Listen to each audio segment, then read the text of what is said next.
Hello, City Bestie. Welcome back to CreativeDisc exclusive interview with me, Lutfi. And right now we have not just one, but two special guests. So please welcome. This is Ruel and Johnny from DMA. How you Hey, yeah, doing? man.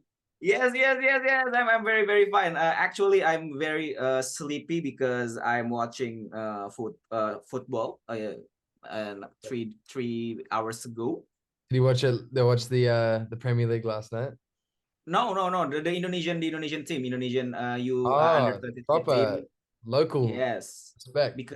because Premier League, I think right now is very very I think like it's predictable. It's gonna be Boring. Manchester City again. Yeah.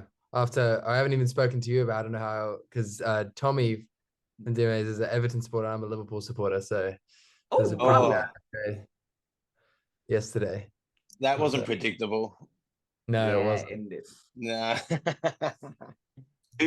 What's the team that you support in Indonesia? I think like in Indonesia, I think like we support like Indonesia national team because the club scene in here it's pretty mediocre, but we are getting there Yeah. right now because I think like 3 hours ago we defeated South Korea under 23 in the Ah, great. penalty shoutout. It's like 11-10 in penalty shoutout. Really intense game. Ah, Whoa, that's 11-10. yeah, Crazy. that's Yes. pretty cool. That's just the whole Yes, team. it's very very crazy actually. I kind of like goosebump and still shocked right now. Yeah, that's amazing. Yeah. Congrats. Yeah, thank you. Okay, so let's start this interview, music interview, because if we didn't stop it, we gonna talk about football and sports. Yeah, that's what we Yeah. constantly do in all our press junkets. We accidentally keep on doing that. It's true. Okay, so for you both of you guys, what kind of activity that you are doing lately? What have you been up to work-wise? Yes. Have you done anything, Johnny? I think you've been taking some time off, right? Well, yeah, we were going to take some time off, but I'm actually making an album with my brother, with my side project. Hmm. Oh, what? I didn't know that. Yeah, yeah. Yeah, it's That's called cool. Big Time. Yeah. And it's yeah, we're like maybe 70-80% done with the record. Ooh, Great. How long did that take? nice. I'm gonna interview him. It's taken a few months. Yeah, nice. Yeah, but we're doing drums last. But yeah, just chipping away at that. I'm singing on it and I'm not a great singer, so I find it quite It's the feel. tedious. You got a lovely tone. I love hearing Johnny's like old like random folk songs that you brought. I remember like when you played me that one of that we messed around with. I remember in the studio. Oh, Your voice, honey, I get bored. yeah, honey, I get bored. Oh, if it's anything like that, I'm very excited. Yeah, it's all right. It's all right. I kind of it's given me a new found respect um for like yourself and Tommy and like I don't About know, just party like time. if you know what I mean? I'm in the driver's seat for a bit. I'm like, God, I feel for these guys a bit. Yeah. Yeah, It's a different bass recording vocals. yeah, it's hard. I mean, yeah, I guess if you're not used to it as well, it can get pretty weird. But yeah, I've been in LA for the past 3 months writing my own record as well. I'm like 40% through it, I reckon, right now, which is it takes time, especially when you're out here and you're just trying to work with everyone and anyone. But yeah, it's just been writing the next album, which has been fun. Okay, let's see what's your next album gonna be. Yeah, I wonder. I don't know when it's gonna come out. Hopefully Amen. not in 4 years. Okay, so let's talk more about your music. So you guys are releasing What a Life and We Are a Pair of Diamonds. So can you tell us the details about each track? Yeah, sure. Yeah, we put out What a Life a few weeks ago, almost like a month ago now, I think.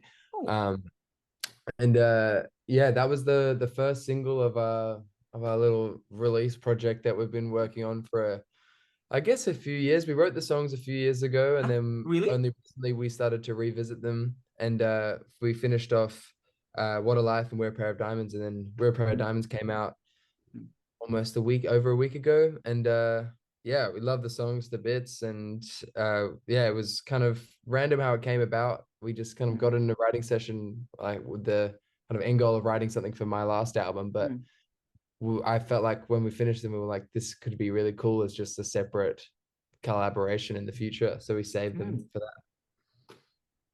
Okay, so Johnny, anything to add?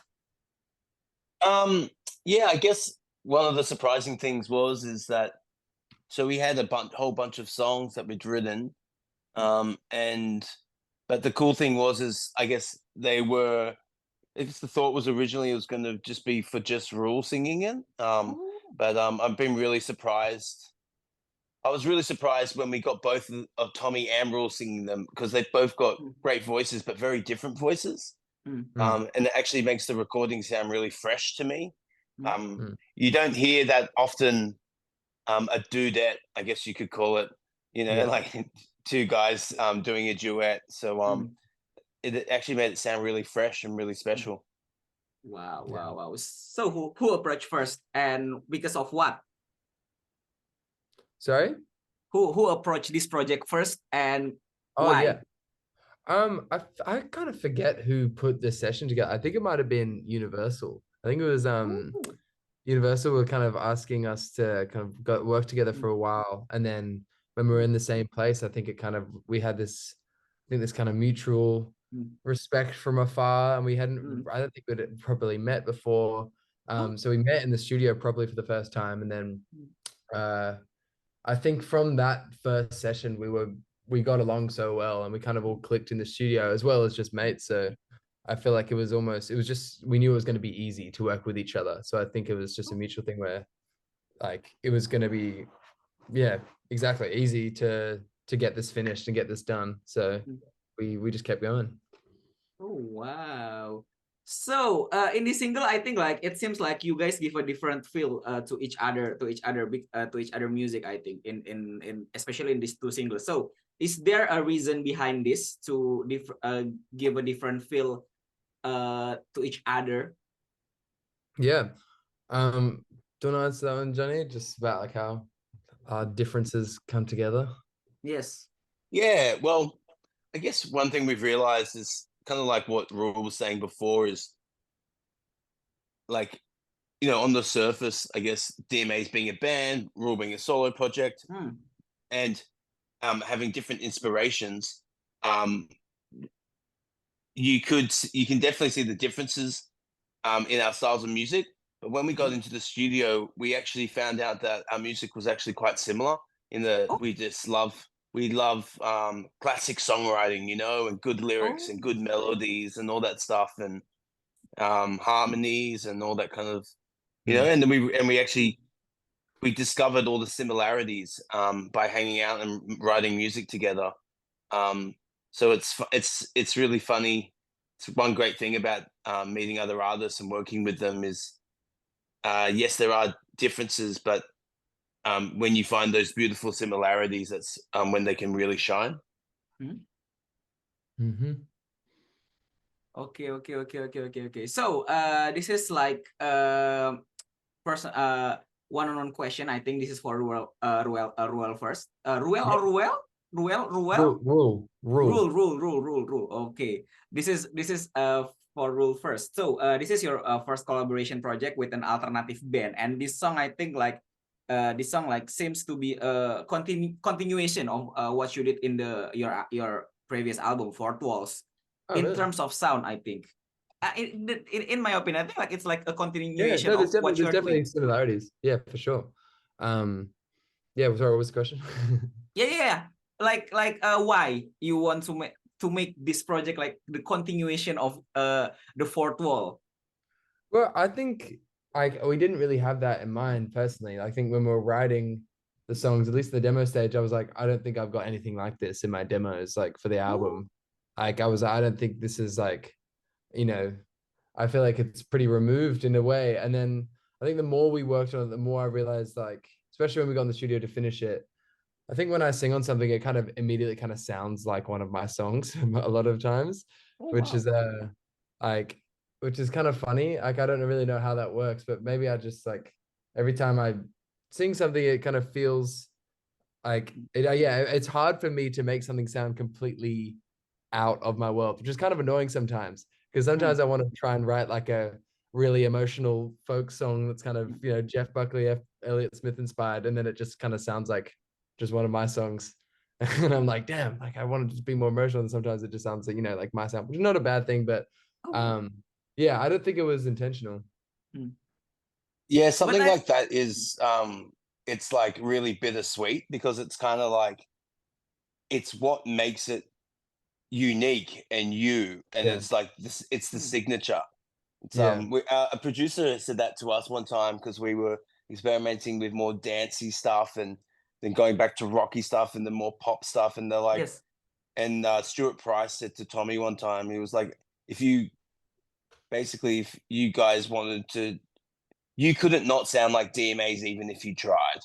That's what I mean. Yeah. You know, and I think it's We're kind both of, like that. and we're both kind of like that. Yeah. Oh wow. Okay, so this one to the Johnny from DMA. So you guys are already a very big band in the UK. So how do you feel about getting more attention in another countries? Oh, it's great. You know, we to be honest, we just love songwriting. We love writing music, and if the more people can hear it, you know, the better. Because particularly these songs that we've written with Ruel, I think they're really beautiful songs. So I think if as many people can hear them, and if they can help people in their lives as much as possible, I think that's really great. And for DMAs again, so you have tried a lot of different music, different things in music, different genre. This is unique because I think like you jump into the dance rock at one point, and you jump back to the indie rock, and you jump back to the pop rock. I think like it's very unique because you jump up in so many genres. Like how can you guys get more flexible with your music?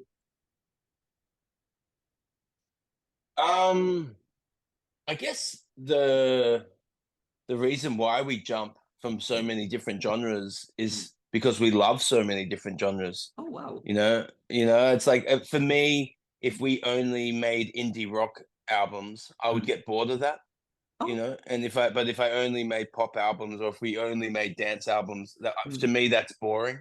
And I love so many different types of music. So, you know, for me, also at the core of it, it's just important that the song is good, and that the melody is good, and the lyrics are good. You know, the production, we can change that. You know, and you can have fun with that, and you can lean into either folk, or you can lean into rock or indie, or you know, dance or whatever. But I think at the end of the day, if the melodies and the lyrics are beautiful and great, then that's the most important thing. And once again, you know, that's the kind of stuff that DMAs and Ruel bonded over when we were in the studio. Oh wow. Okay, so for Ruel again, you have had a career in music since you were a teenager, and I think like there's definitely a difference between when you were a teenager and you are right now. So how has the difference in your life affected your music? Oh, hugely. I think it was a pretty hectic time to be writing my album, and even writing with these guys kind of in my most, I suppose, formative years, from like, you know, 17 to 20. I spent fully kind of in COVID writing, or in and out of COVID, I suppose, in Australia. So my music taste was changing. Just every 6 months, I would be like, at the start, I was like, I only listen to R&B and soul, and like, you know, Frank Ocean-y, like Daniel's, like, you know, that kind of world. And then and then I just immediately stopped listening to all that, and I was like, no, I only want to listen to Elliott Smith and Jeff Buckley. And then I was like, oh, now I only want to listen to, and I just kind of kept, and it was so quick. Then I would also disregard everything that I listened to before. I was like, this old, I was like, it was just kind of a weird time. And I think now, in a bit of an adult, kind of at the end of it, I learned to love all of it again.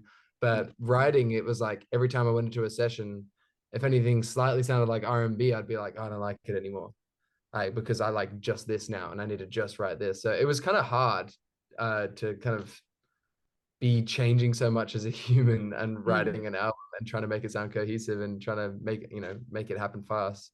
But I think now I'm kind of spat out the other side and have a little bit more certainty of kind of what I like and how I can use my strengths and how I can kind of intertwine all my influences. Yeah, it was tough, but I feel like now I'm kind of finding myself a lot more. I think like now you mention it. I think like sorry if I wrong. So you are listening to more like Elliott Smith, Jeff Buckley. I think like more the singer songwriter who sing like what they want to say explicitly. I think, and beautifully, of course. I think like I think like it shows on your music too, because I think like I think like it's kind of like part of you growing up, I think, listening to their music. I think growing up as like from the teenager and from right now when you right now, I think. The classic thing is like, you know, a teenager, 18, 17-year-old, 18-year-old is like, you know, it's just a phase, mom. Like, it's not a phase, mom. Like that kind of thing where you're so intensely kind of obsessed with one thing and it becomes your whole personality for like 6 months. And then bang, it moves to something else. It's like, that's just kind of, I mean, maybe that will never go away. Maybe I'm going to still kind of have periods of where I'm like that. But yeah, I think that's kind of a funny way to explain it. Okay, yeah, I still do that at you know, at my age. Because you didn't want to say it at my age. Yeah, I was like, I didn't say that. So, okay, this is for the DMAs again. There's one point in your career, I think on the album, the Glow album, because you play more groovy and more dance music compared to your previous works. Can you tell us specifics about this period? Because I think like it's interesting as a DMAs to, as I said before, be flexible in music.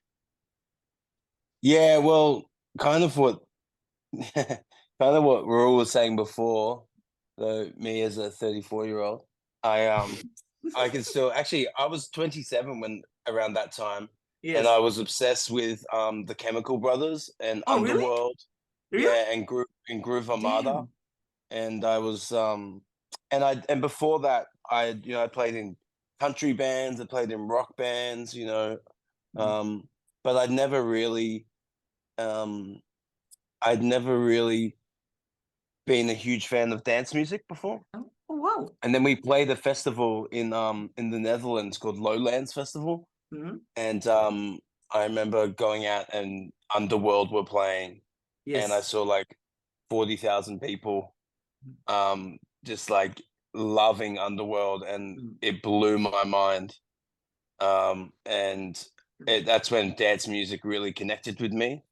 And then kind of like for the next like maybe 4 to 5 years, I just bought a lot of synthesizers and really went down that rabbit hole. But I've kind of come out of it now, and I've kind of gone back to like writing like indie rock kind of stuff again. Yes. because that's interesting. One of my favorite songs from yours is Life is a Game of Changing. I think like it's very, very unique, because I think like in 2020, especially during the COVID time, I think you guys make a track like that, and the bass lines, I think like it's like borrow from New Order sound, I think like Underworld sound, and it's very, very interesting tracks. Yeah, thank you. Yeah, that was one of the first dance songs I wrote. And I actually wrote it when because I'm from Sydney originally, but I was living in Edinburgh at the time. Okay. And just, meeting new people, living in the cold on the other side of the world, and yeah, just thinking about growing and changing and all that kind of stuff. Oh wow. That's the first dance track that you made, but you nail it, I think, as a dance music lovers myself. Oh, nice. Thank you. Thank you. It's really great track. Oh my god, until now I think I still dance into it. Oh, awesome. Yes. So okay, this is for both of you guys. So you guys are one of the few Australian artists who have been able to make a name for yourself overseas and get a lot of attention in overseas too. So what do you personally think has made you so well received outside of your country? Ruel first. Just by being so sick. I don't know. I don't know. I think it's always strange, especially like my first time I played overseas was in Asia. I did a few shows in Asia, and it was really strange because I just couldn't believe people in a country that didn't really speak English were Yes. singing my lyrics back in Really English. though? And I didn't really understand how that worked. And like obviously to an extent, like it was my first time, so it was extremely small, and it was just a handful of people. I was playing like a festival, so maybe they'll just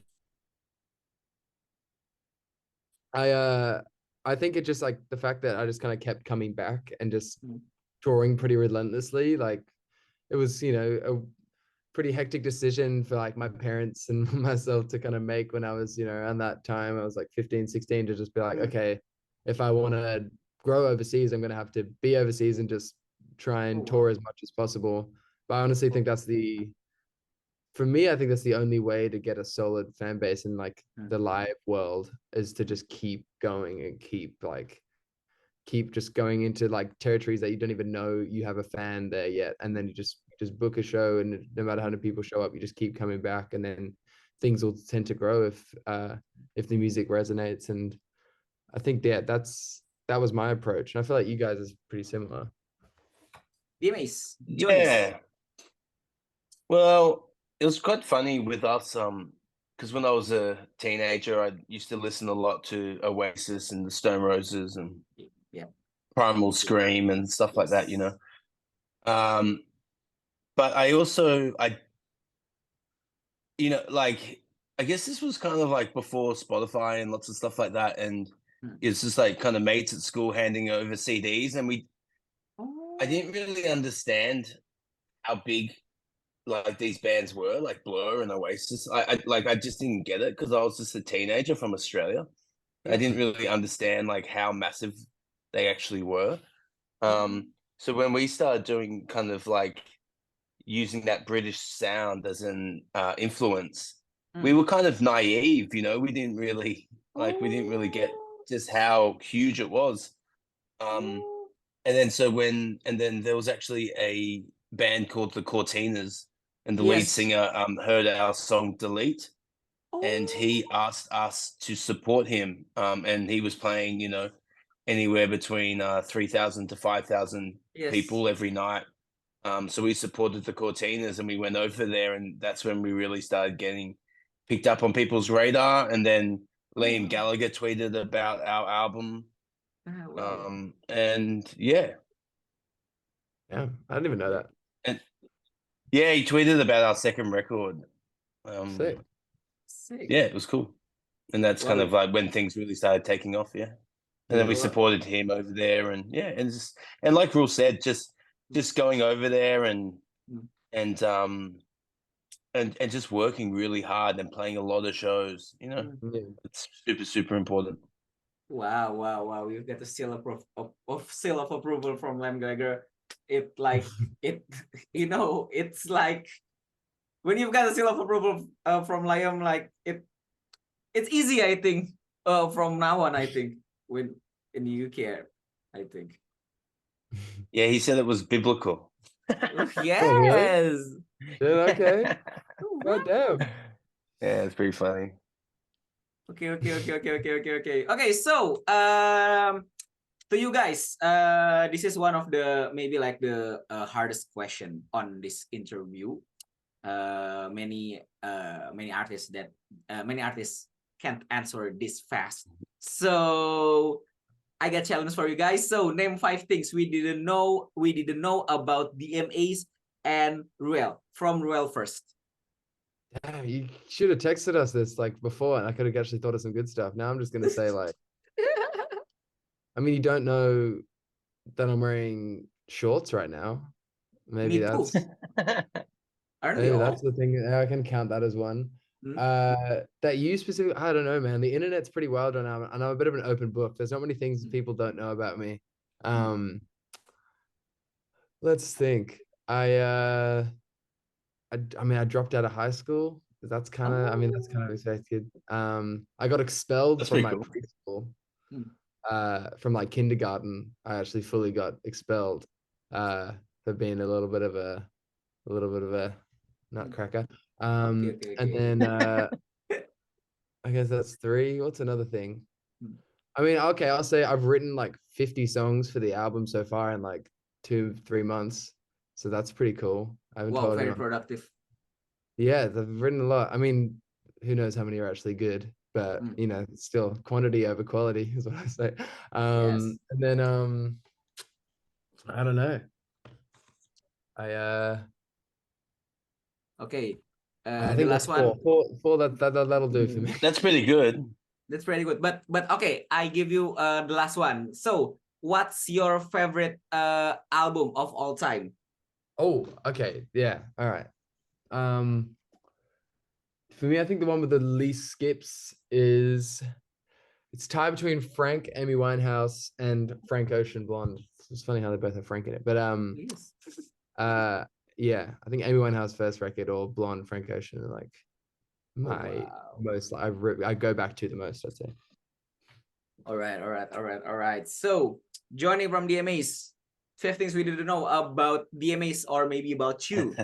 Like you got some time thinking. Yeah, I had a little bit of time. Okay, there's a few. Tommy doesn't like fresh tomato. Like neither he do I. always takes he always takes tomato off the burger. That's me. Yeah. Mason used to have glasses when he was a kid, and then he had this thing. One day it's kind of like Spider-Man, and he woke up and he didn't have to wear glasses anymore. Damn. And he could just see, and there was this thing. It's called a rapid retinal eye spurt, and basically That's like amazing. I'm not yeah, surprised. yeah, that's That amazing would happen stuff. to Eh? Mason. Yeah. Like he used to get called Harry Potter at school and shit, and then one day he just didn't need glasses. And That's was cool. this Yeah, before the face and the head tats? yeah. This is when he was like maybe like 7 or 6 or 7. Oh wow. Okay. All right. So Okay. definitely. Yeah, My real. Yeah, bad. yeah, definitely Maybe like before a the head tap. teardrop. Yeah. So that was cool. I guess Mason and I used to play in a bluegrass band Oh, with banjos and mandolins and stuff. okay. Yeah, that was kind of cool. It was called Little Bastard, and then he quit the band one day, and he just didn't turn up.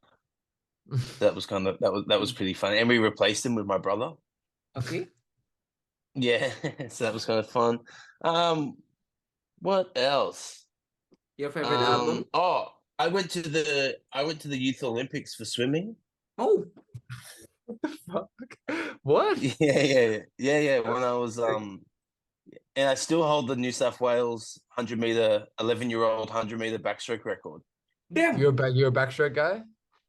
I was a medley swimmer actually. Yeah. Ah, okay. I was a backstroke. Yeah, I went to But backstroke CIS a was few my times to backstroke. Oh, did Remember you? CIS? Yeah, like going to like Yeah. big shows. Yeah. That was my thing. Yeah. Nice. Yeah, what's your favorite album? You have to do that one. I want to put you on My that. favorite album, it would. There's so many. Yes.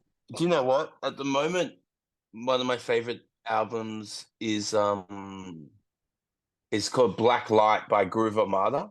Oh, wow. Do you know that album? Cool. That's a very old album, I think. Yeah, it's out from the 2000s. Yes, 2010s. Yeah, and Nick Littlemore was working on the album with Groove Armada, and it's just like for me, it's the perfect mix between like epic dance, but also like it's got lots of indie guitars on it as well. Yes. Yeah,